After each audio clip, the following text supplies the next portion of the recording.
the cream of the crop, the top of the heap, they are in focus. We see them. We see the leaders. We see the winners. We see the people who are the very best at what they do. We see the Hall of Famers.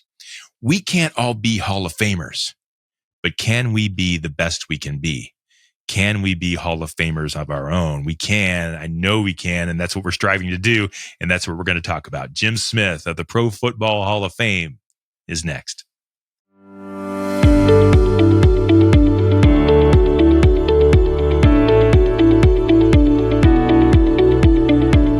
The heat is on. Let's get cooking. This is Purpose Under Pressure, not just any Purpose Under Pressure. This is episode number 52. That means, folks, 4 seasons of Purpose Under Pressure are in the books, and I cannot thank you enough. This show is about people who swing their feet out of bed every single morning and put them on the floor and go about doing their business and doing it right and on purpose. And it's about those storms that rise almost on a daily basis to try to knock them off. We hope you like it. And if you're here now, I have to assume maybe you do. If you get a chance, can you like us on whatever platform you're watching or listening? Follow us, subscribe, tell a friend. It helps us to get the word out. It lets other people know that this show might be worth giving a couple of minutes of their hard-earned attention to. So I appreciate the support, and we thank you for listening to Purpose Under Pressure. It is brought to you by Sandler by the Ruby Group, serving sales professionals nationwide from their Akron and Columbus, Ohio locations, also in sunny and beautiful Jacksonville, Florida. They are one of the highest performing Sandler sales training affiliates in the nation, and they will make a difference for you and your team. And when I say will make a difference, folks, if you're a business owner or a leader or a sales director and you need a difference, you need something to differentiate yourself or to stand out or to make things happen, that's what I'm talking about. I mean, these folks really do that. And I'm not just saying that because they're a sponsor. I chose them because they do things on purpose. That's the way this works. And so go ahead, trust me, reach out to Mike Jones, Ken Guest, and the team at Sandler by the Ruby Group. Check them out online at therubygroup.sandler.com. Our guest today is an old friend of mine, and I knew him before he was doing the things that he's doing now, and both are incredibly interesting, and I'm excited for you to hear and learn from Jim Smith. He is the content manager at the Pro Football Hall of Fame in Canton, Ohio, one of our favorite places, one of the landmarks of Ohio. We're glad it's there, and we're glad you're here. Welcome, Jim Smith, to Purpose Under Pressure. Brian, I can't tell how I'm excited I am. I'm so glad we got to reconnect and talk again and catch up. So I'm thrilled to do this and working with the pros pro. Yeah. So I'm excited. Well, I appreciate that. And by pros pro, what you mean there is we both kind of share interests in the same thing in the broadcasting world and the journalism world. And I'll tell you something about Jim. He wants to do it right. He wants to do it well. And so, yeah, we get each other that way, don't we, sir? We do. And I so appreciate let's that. talk a little bit, Jim. You're at the Pro Football Hall of Fame, and I think people probably think that's everybody's dream job. And I would love for you to brag about that a little bit. Tell us what you're doing. Tell us what your purpose is there. Kind of Sure. Set the story of Jim Smith at the Pro Football Hall of Fame. Well, one of the things we talk about here is making working here as cool as everybody thinks it should be. And we are well on our way to doing that. We've got a great team here. And you used in your intro spot with your sponsor, you talked about purpose. And our motto this year, our theme this year is purposeful teamwork to help each other grow and direct and get things concluded. So coming to Pro Football Hall of Fame is indeed basically a homecoming for me. I grew up in Canton, Ohio. A lot of folks that work at the Hall of Fame talk about growing up in Canton, Ohio. And I literally did walk by the Hall of Fame almost every day because if you look at the campus here, there's the Pro Football Hall of Fame, there's Tom Benson Hall of Fame Stadium, and there's McKinley High School in a row. And I'm a McKinley High School graduate. So literally I came by this building every day, either walking or running. So it's a great homecoming. Officially what I do here as of about 3 weeks ago is I became the content manager. And we have a great team producing a lot of content here, whether it's a production team, a video production, whether it's a website team. We have an unbelievably talented creative team that pushes out information. And they're basically, I'm just going to kind of try and corral that so that everybody's knowing what everybody's doing and keeping in touch and staying on the same wavelength. And again, as our theme is, the purposeful teamwork, basically. prior to that, when I first came to the Hall of Fame, which will be 2 years ago very soon, I was in the Hall of Fame Relations Department. And that department is the key connectors to the Pro Football Hall of Famers, in that they talk to them on a daily basis. They help them when they need some guidance, and they help them with appearances. It's true relationship building at a fine level with Pro Football Hall of Famers. So that's what I'm up to. Jim, if you don't mind, in that role, so you're talking with these Hall of Famers, and purpose under pressure. These folks have to have a different level of purpose and have had to overcome a different level of pressure than maybe any of us even know? Or is it just that they attack it differently? Can you share a little bit maybe about what you've learned about purpose and pressure from these amazing individuals that you've met in your time at the Hall of Fame? Yeah, it's almost cliche, but it's absolutely incredible. Okay. In addition to talking to them, so one of my roles here is myself and a teammate, we write something called the Gold Jacket Spotlight every week. So on our website, profootballhof.com, there's a piece called the Gold Jacket Spotlight where we talk about a specific Hall of Famer each week. Okay. So I've learned a lot about them by researching them, but communicating with them as well, or listening to them speak in public. Indeed. I mean, their backgrounds are incredible. They come from a wide range of backgrounds. Okay. And what they did and what they committed to is incredible. And what's fascinating to me, they didn't, you talked about putting feet on the ground. They didn't step out of bed great.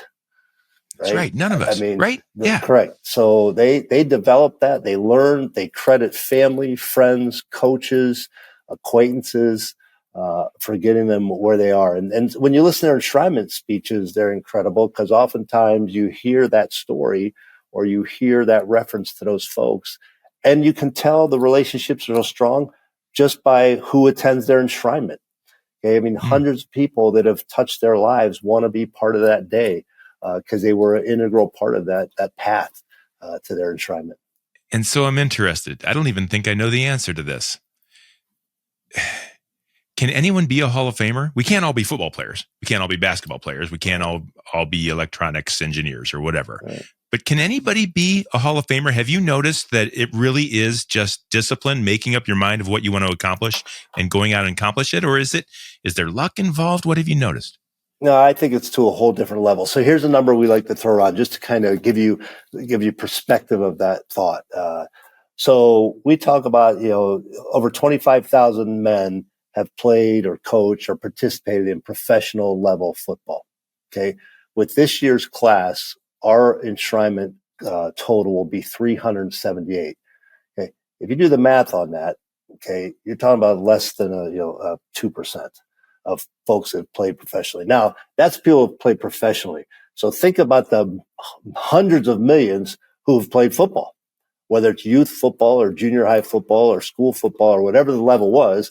They picked up a ball and they played football. Okay. So, I mean, you're talking about the very special, very limited group who, is there one answer to that? I don't think so. I mean, I think it's all those things. It's passion, it's commitment, it's integrity, it's character. It's all those things that had to come together to form those individuals that took it to a level that, again, only 378 have achieved. Yeah. Can you tell me a little bit about purposeful teamwork?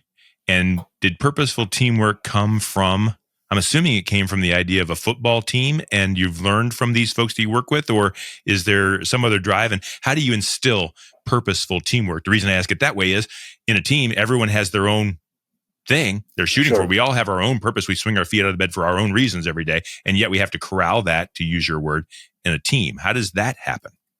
So that's through the leadership here. So Jim Porter is the president of Pro Football Hall of Fame. And I met Jim over 20 years ago. Again, he comes from the newspaper industry, which we'll talk about later as a former career. Okay. And he's creating a team. Okay. He's working hard to create a team that, first of all, rows in the same direction. Okay. That was our theme last year. We all have to be rowing in the same direction. You certainly have a role as a member of a team, but, you have to be headed in the same direction. You have to follow, you want to, if there's a play called in the huddle, you're going to follow the play. You have a role to play in that. You have a purpose to play in that. Okay.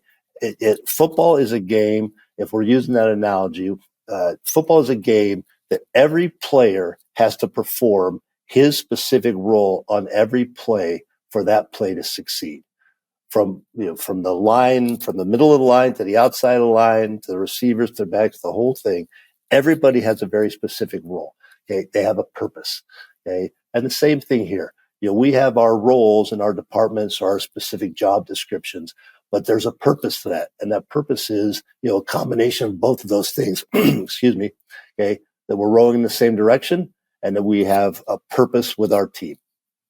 Yeah. And the team, so it's important that you generate the right people on the team, but then also instill that purpose. It works both ways. It's got to come from the top down and from the bottom up. Which is more important, 100%. Do you think, from an organizational point of view, generating the right people in the right seats, or having the plan in the first place? Well, I think it's a combination is my immediate response. But I think, something it's important here is, we want to help people develop and grow. We tease about it, especially in my former department and this department as well. I'm the oldest guy in the group, right? Yeah, join the club. I've been there. And that's okay though, because that's what I like. It kind of similar to your question, I'm learning from them and they're learning from me. Yeah. Okay. And same with this purposeful teamwork. We're learning from the top as a vision, if you will. And they certainly, folks here don't really want to be referred to as the top. They just want to be part of the team as well. Okay. But the leadership of the team has a vision. Okay. And the members of a team have a purpose and want to understand that vision so they can fulfill their role successfully. I love having you on the show, Jim, because I know you've had a long and storied history of things that you're passionate about. And you say, I'm here in the Canton Hall at the Pro Football Hall of Fame. It's like coming home. But you worked in journalism and you worked in the newspaper industry, and you had a passion in your heart for that as well. And a lot of people might say, wow, I'd much rather work at the Pro Football Hall of Fame just because it's fun and everything. But you had a passion for something that was really important to communities, that was really important to the way people live their lives. And It started to fail. As everyone knows, the newspaper industry has changed a little bit. And so you were at Steel City Corporation, and I'm interested in kind of what you learned, some pressures that you had to go through to keep that passion alive and stay on track with what you were trying to do. Can you share some stories about life back then in that industry? Sure. So just for a backdrop for the listeners and the viewers. So Steel City Corporation is a company that's been around for probably nearly 90 years now. And they had several divisions. And one of the divisions I worked with dealt specifically with the newspaper publishing and alternate delivery industry, delivering printed material. So we were a supplier to that industry, was what my primary role at that company. Okay. And I think what's important to know is, how does a guy who has a teaching degree get into, I used to talk about schlepping tubes. Right. So those motor out tubes out in front of your homes, that was one of the things that you put the paper in. You put the paper in, right? Yeah. Had the local newspaper's name on it, right? Yeah. And I got there because of my passion for the newspaper industry. In my mind, I've always been a fan of newspapers. I was the kid that was printing a newspaper as a kid. I was delivering the newspaper as a kid. I was writing on the school paper as a kid. It was just a huge part of my life. Okay. And this was kind of maybe even a backdoor way to get into that industry through Steel City. I mean, I literally couldn't wait to call on customers or visit customers. And maybe the ownership shouldn't know this, but it wasn't necessarily because I was really excited about selling that motor out tube. I was equally, if not more, excited about walking into a newspaper building, because I understood the value of the newspaper to a community. And we could do a whole day of podcasting about that, right? But that was my passion, that I wasn't providing them a product just to sell them the product. I, in my heart of hearts, believed they're going to use that product to get somebody their product that is different every day. And there's no industry that does that. They print a different product every day. Okay. That is arguably one of the most valuable products that was coming into people's homes for centuries in this country. Okay. To keep them informed, educated, involved in their community. So that was my passion. That's how I got in the door with that company. Probably a good thing I didn't tell them all that in the interview. I just told them I want to sell tubes, right? Yeah. whatever the communication They say, what's wrong with this guy next? Yeah, right? Correct. Yeah. So anyhow, and they tell me that was in 1991, I think. Okay. And they even tell me in 1991, I missed the best days, right? They were already talking about it. The decline of the newspaper industry. The decline of the newspapers. And when I was a student at Kent State, I was a journalism major for a while before I switched to education.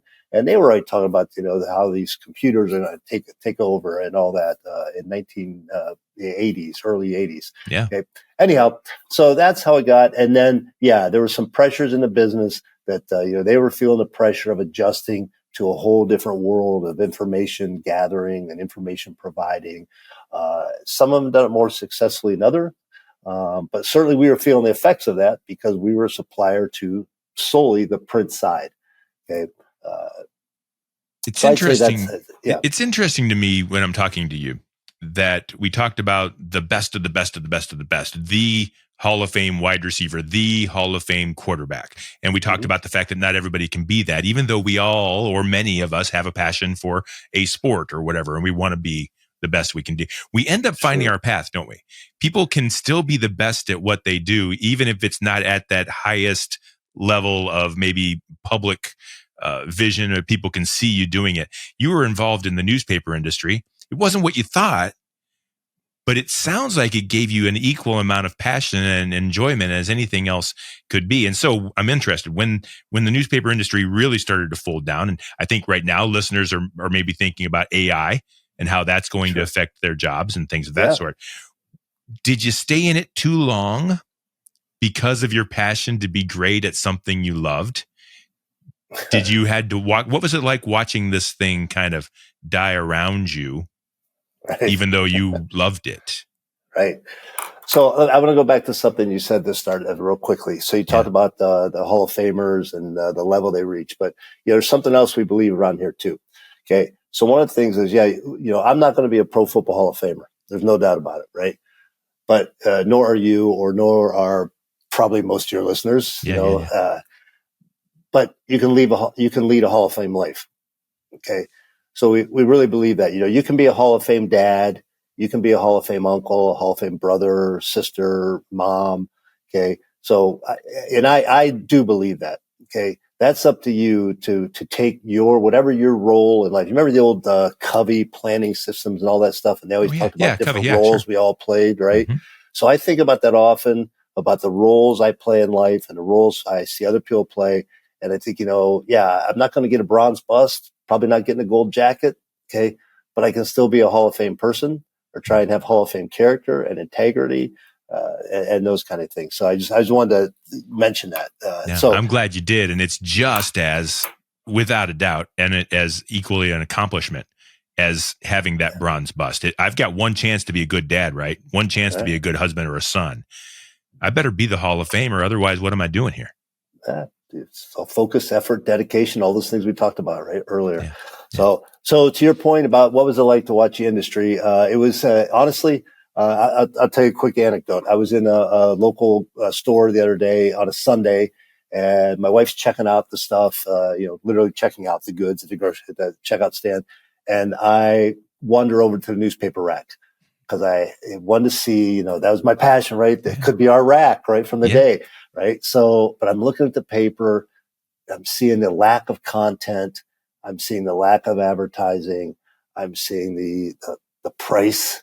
And a gentleman walks up to me, an older gentleman, older than I, and he taps me on the shoulder and it kind of tells me where I can go down the street and get a little less expensive. Right.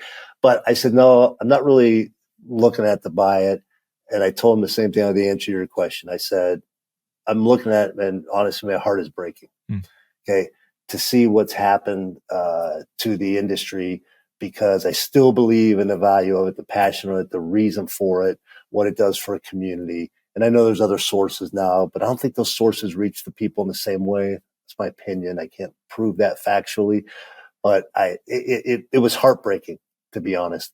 And to leave Steel City, I don't know. I don't think I stayed too long. I think I still play an important role to the folks at Steel City. I think I played an important role to, officially our customers, but more importantly, a lot of those became more than customers. I'm not the guy who says they all became my friends. That doesn't happen. We know that. Okay. But we had a different relationship. We had a different contact level. And in my career at Steel City, I became someone who was known for, he doesn't really just want to necessarily sell us a tube or a rack. He cares about the industry. So I became a guy that would go out to the conferences and the conventions and speak. And quite frankly, I think people enjoyed it because I spoke from the heart. Okay. And I told them, what I thought we could do to help their industry. And I would share with them what people were doing in their industry to share, because they didn't get the exposure I did. I mean, I traveled on the road every day for over 20 years. I mean, I literally can prove that I drove 1 million miles. My territory was huge. At one point, I was in every daily, weekly, free distribution newspaper product in probably 2/3 of the country. And with little exception, I've probably been in most daily newspapers in this country at least once. So I saw a lot. Okay, I saw a lot of great people, met a lot of great people, saw a lot of great ideas, and had the opportunity to share that in my role as the guy traveling around, because that would be the first question they'd ask you. Tell me what's new. Tell me what's exciting. Yeah. Yeah. So it was tough when I started. That decline was really evident. One of the biggest problems we have as managers and leaders is sometimes we're not focusing on leading and we end up doing it for our sales team. How do we coach our people to help them figure out what self-limiting belief that they have that's holding them back from achieving the levels of success that they know they're capable of? Help them flush out what we call their own head trash, that thing that's holding them back. So work with your team, lead by example, watch your team achieve greater levels of success, and watch your team grow, and more importantly, watch your company and your business grow.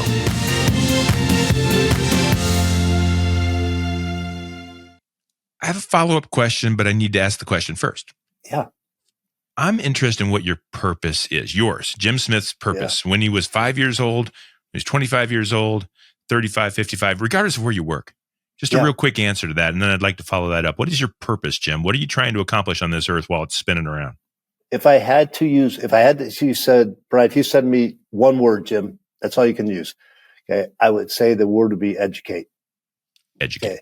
And it would be either to educate myself or Love to that. Educate others. Educate and share.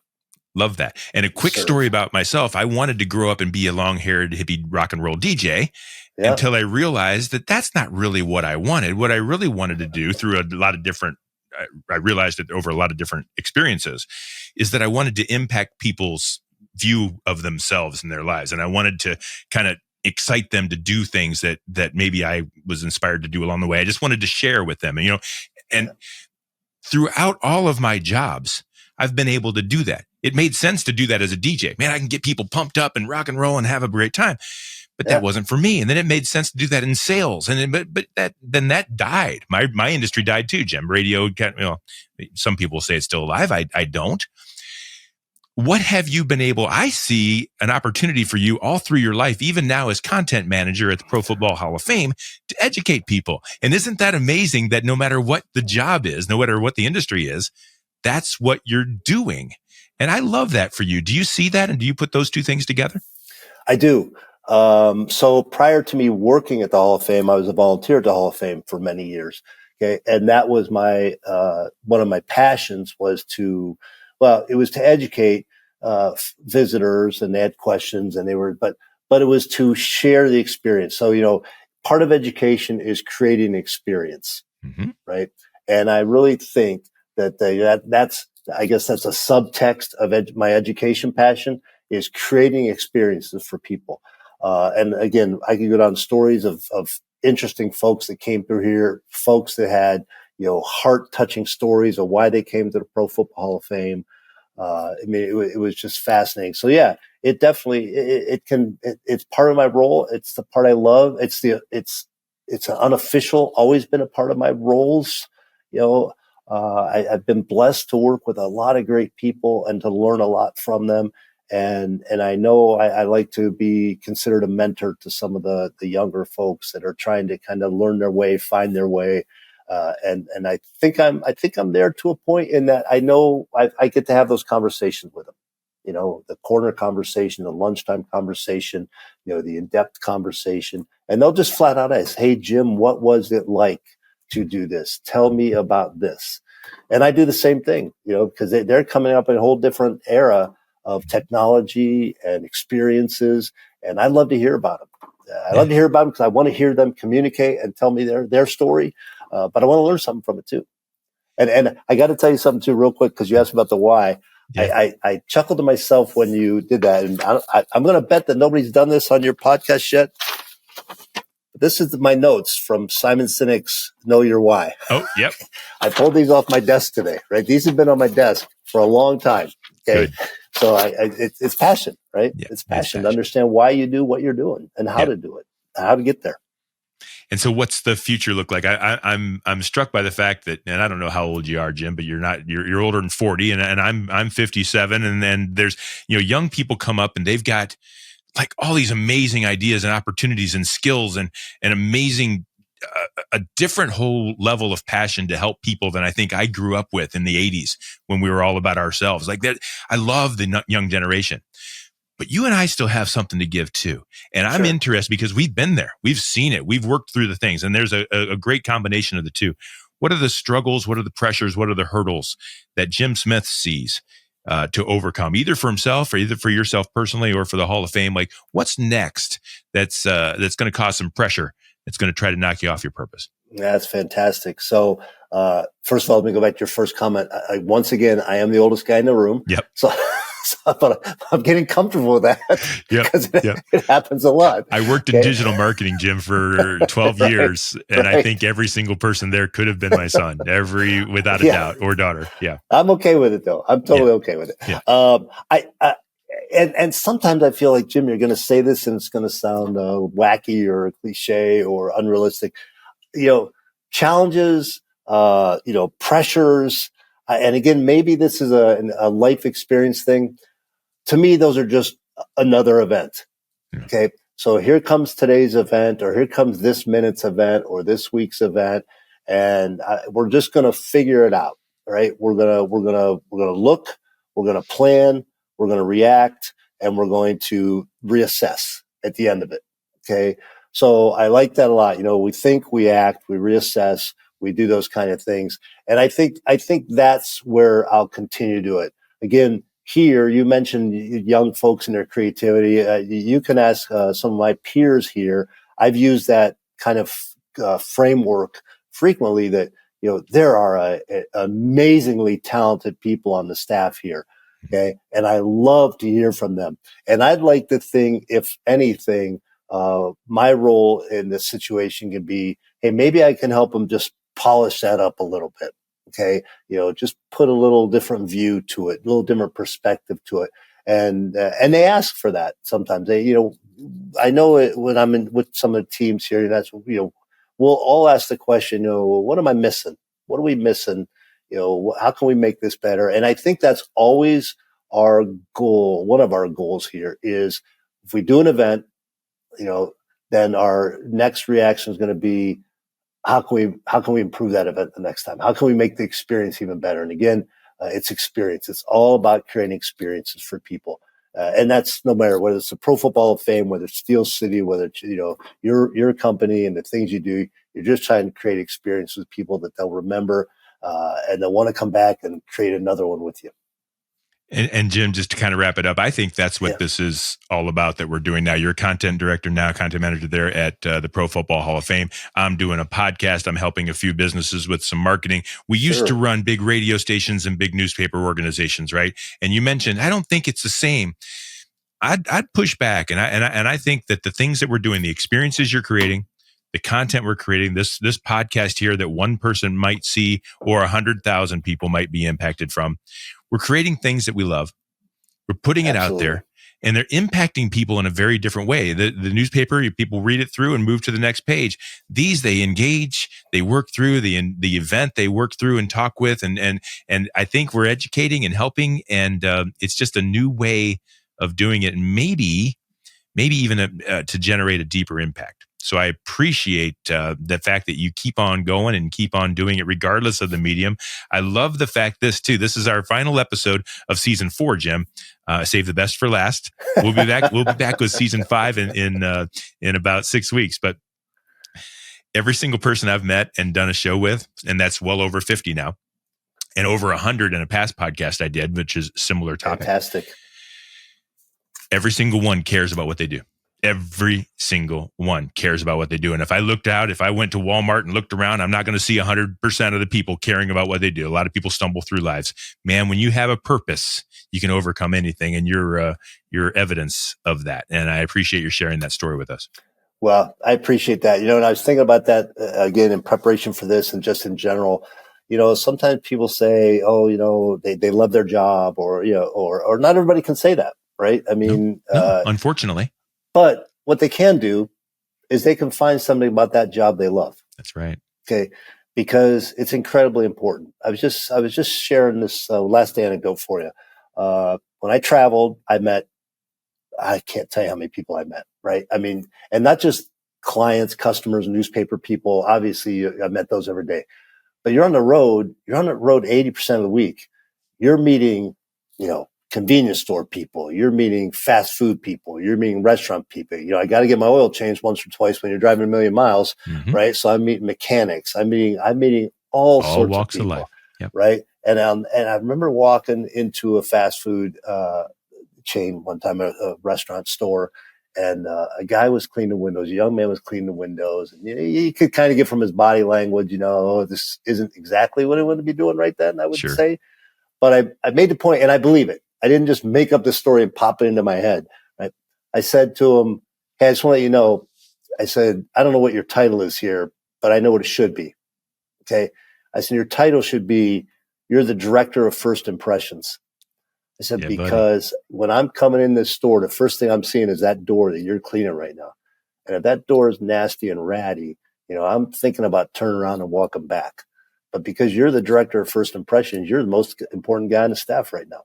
Because if you don't do this, then I don't walk in that door and nothing else happens the rest of the day with me in this store. So it's important, right? Whatever your role is, it's valuable. Jim, what did he say? Did he look at you like you're crazy, or did he listen? Well, a little bit of both. I hadn't really thought about that, but I could see either of those things. I'd like to think he felt like, okay, I'm the director of first impressions. That's pretty cool, and maybe I'll share that. Who knows? Maybe you got business cards made later in the day. But he might have thought, okay, how many miles have you driven today, sir? Are you nuts? But no, I meant it. That was the important thing. I meant what I said, and I said what I meant, as they say, because it's very important. That's why you're good at what you do. And I appreciate you taking the time to share these stories and hopefully inspiring others to do the same. If someone wanted to reach out and learn more, either about your past life in newspaper, you might have some hobbyists and some things like that people want to talk to you about, or even what you're doing now at the Hall of Fame. How would they do that? Sure. Well, I'm a freelance writer as well, so I love to talk to people all the time, looking for ideas. So why don't I give you this? I'll give you my personal email address is Blue Line Notes. That's plural. BlueLineNotes@gmail.com. And there's a Twitter account to that too, if you're really looking for something fun to do, at Blue Line Notes.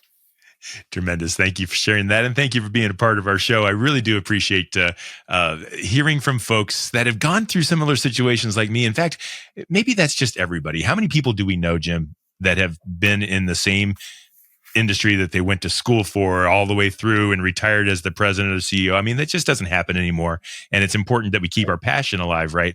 No matter what changes come up, that we can keep on doing it well. So Jim Smith, he is a content manager over at the Pro Football Hall of Fame in Canton, Ohio. We're glad he's there, and we're glad you are a guest here today on Purpose Under Pressure. Thank you, Jim.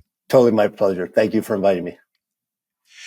Jim Smith's our guest today. It's on Purpose Under Pressure. It's brought to you every season. Again, this is the end of season 4. Man, am I thankful to the folks at Sandler by the Ruby Group, Mike Jones, Ken Guest, Jordan Mullard, Jason Reynolds, the whole team.